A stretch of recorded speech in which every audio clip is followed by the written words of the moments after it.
এবারে মেয়ের মুখ প্রকাশ্যে আনলেন শুভশ্রী।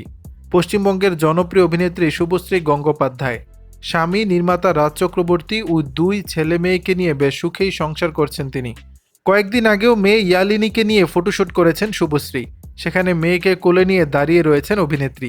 তবে ওই ছবিতে মেয়ের মুখ দেখা যায়নি। অবশেষে মেয়ের মুখ প্রকাশ্যে আনলেন শুভশ্রী। বর্তমানে ইয়ালিনীর বয়স 10 মাস।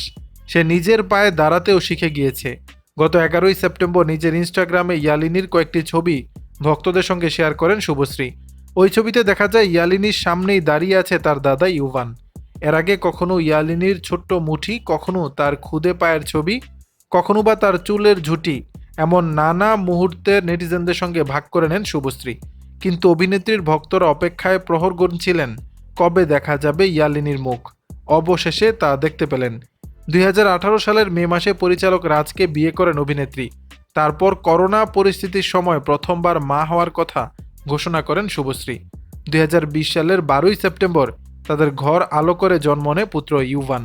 2023 সালের 30 নভেম্বর কলকাতার একটি বেসরকারি হাসপাতালে মেয়ে ইয়ালিনীকে জন্ম দেন অভিনেত্রী। দর্শক, বিষয়টি নিয়ে আপনাদের মতামত জানাবেন নিচের কমেন্ট বক্সে।